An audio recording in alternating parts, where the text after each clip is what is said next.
Teatro Antiguo de Buenos Aires, de Mariano Bosch. Capítulo 3. El error de las piezas españolas. 1. Los defectos del teatro español son fundamentales a nuestro modo de ver, y es por esto que siempre en los siglos se repiten los mismos errores. Hay mucho ingenio, sobre todo ingenio, bellezas de lenguaje muchas veces y hermosos conceptos matizando muchas de sus páginas. Pero la base en las clásicamente españolas es un error prolongado por espacio de 3 siglos. La fábula inverosímil o antihumana, casos concretos que nada prueban ni interesan a nadie. Y sobre esa base es evidente que solo pueden erigirse sombras, sueños. La escuela es esa. Por esto todas las obras son una misma cosa, hermanas gemelas unas de otras, base, fábula, desarrollo, medios, fin. Diríanse capítulos del Quijote llevados eternamente a escena con variaciones ad usum época. Como no hay base real, las comedias se hacen a fuerza de enredos, complicaciones, juegos de palabras, discursos interminables, chistes continuos. Esos enredos, como se ve, se tejen con hilo nacional. Las clases y variantes de este son muy pocas. Por esto hemos dicho que todas las obras son una misma cosa. No hemos leído una sola obra española en que aparezca uno o más graciosos sin encontrarnos siempre con el mismo personaje, un mal Sancho, un Bertoldo necio, un Bertoldino soez, y las mismas gracias. Parece ser que se nace con defectos heredados, no habiendo quien los corrija, barrera que detenga el curso de un río ni canal que utilice sus corrientes desviándolas, continúan su curso eterno a través de los siglos con pequeñísimas variantes que da el roce con otros pueblos, como el río con sus riberas. Cervantes, al escribir su inmortal obra, tal vez ignoró, por más que los genios nada ignoran, que al par que la historia de un sublime iluso y de una época escribía la historia de sus compatriotas de todas las épocas. Pero lo que no ha dicho es que el teatro español ha sido durante el tiempo mencionado la reproducción exacta de esa historia. Lope de Vega, Calderón, Moreto, Zamora, Cañizares, de la Cruz, etcétera, la pléyade inmensa de astros de todas las magnitudes, desde la primera a la última en el teatro, ¿qué han hecho fuera de eso? Estocadas, enamoramientos, pundonor, honra, ingenio, sutilezas, versos, bellezas del lenguaje, escribir el castellano y no en castellano, como dice P. Jenner, locuras, hinchazones, magias, encantamientos, siempre los Quijotes, los Sanchos, los gigantes, los magos, las Dulcineas, los Camachos, los duques, las duquesas, los criados, las posadas, los castillos, las dueñas. Eso es el teatro, un inmenso Quijote.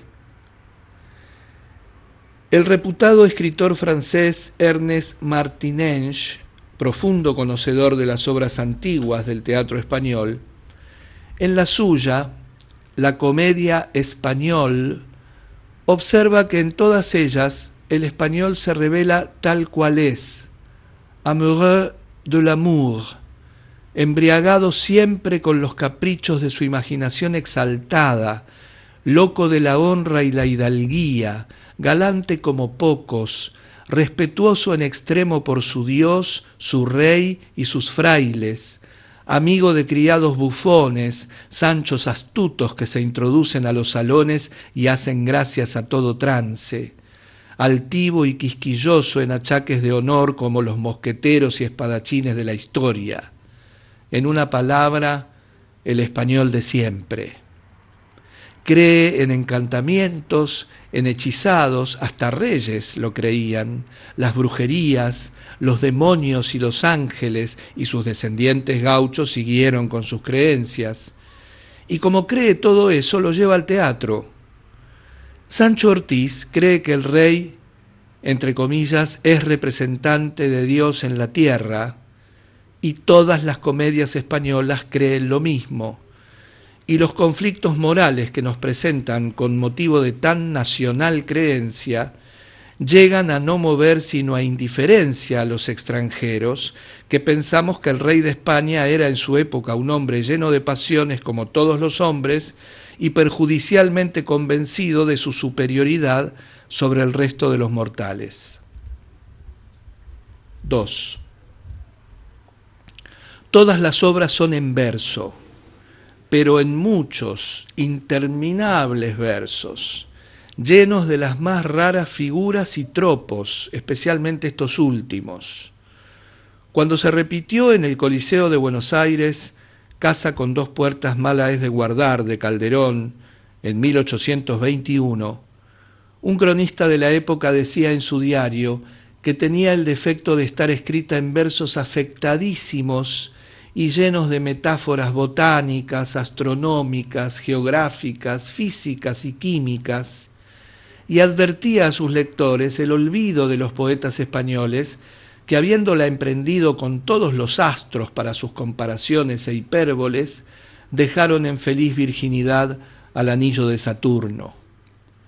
Por tanto, y a pesar de los miles de leguas de su circunferencia, bien podía servir de corona o cosa así a alguna beldad, y él se permitía recomendarlo a esos poetas para tal objeto. El amor por los versos. ¿Hay cosa más española?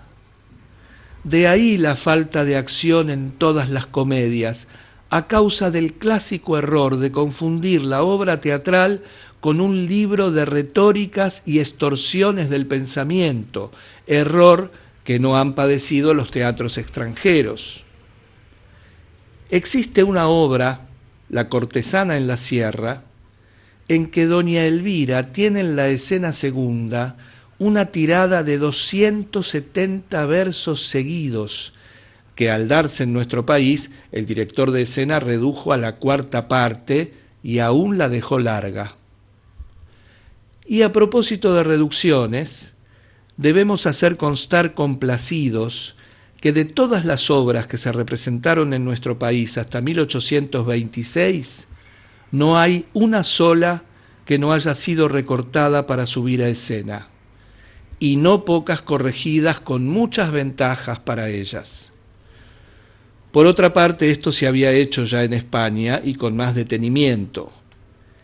Ninguna de las obras de Lope, Tirso de Molina, Moreto, etc., han llegado a nosotros en el teatro tal como las escribieron sus autores, y sí retocadas y pulidas por otros. Para conocerlas en sus originales hay que buscarlas en sus primeros impresos. Algunas existen manuscritas. Este hecho nos da la explicación única de las imitaciones de que han sido objeto las obras españolas de los siglos XV, XVI y XVII, que dándole su verdadero nombre debía llamárseles arreglos, o de lo contrario, idea sacada de tal o cual comedia mal desarrollada. Cualquiera que llega a familiarizarse con la lectura de esas producciones, aún las del siglo XVIII, apercibe la mezcla monstruosa y grotesca de las mayores bellezas con los más torpes defectos, el derroche de ingenio con los descuidos más imperdonables, la invención inteligente con la inverosimilitud inaceptable e ilógica. Y el que las estudia, disfrutando con sus encantos, piensa inmediatamente, es lo primero que se le ocurre, que con una poda eficaz de las malas hierbas que afean a plantas tan bellas, quedarían esos bosques convertidos en Edén delicioso. Y esto hicieron los correctores. Más que eso hicieron Corneille, Molière, Regnard, Metastasio y cuantos escribieron obras admirables inspirados en una bella idea malgastada del teatro español. Es que los autores de esa clase son como los compositores de música de oído, los canzonetistas populares, etc., que llenos de inspiración sencilla producen el tema de una obra musical que trabajada por ellos se malgasta siempre, pero que recogida por un músico consciente y conocedor de las reglas de la armonía y del contrapunto, lo convierten en una verdadera obra de arte. Denme temas y yo haré óperas, decían, aunque con otras palabras, Auber, Rossini y otros músicos. El marinero, el pescador, el leñador, el canzoniere inventaban el tema. Los músicos recogían esa materia prima y en la fábrica de su ciencia, con los útiles del estudio, hacían la obra perfeccionada.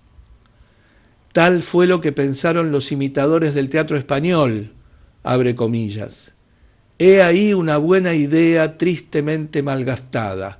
Yo recojo aquella y hago lo que el inventor no supo hacer. Cierra comillas. ¿Qué otra cosa hizo Haydn cuando por aprender entró al servicio de Pórpora hasta para lustrarle los botines? ¿Pero acaso la obra de Haydn no fue un inmenso perfeccionamiento de los sistemas anticuados e incultos de Pórpora? ¿Qué hizo Gluck al tomar por base de la ópera moderna de su época la imperfecta de los italianos, sino perfeccionar el invento? Como el que aplicó la pólvora sin humo a los perfeccionadísimos cañones actuales. No ha plagiado al inventor de la pólvora, lo ha corregido y utilizado. Por otra parte, consideremos esto tan solo.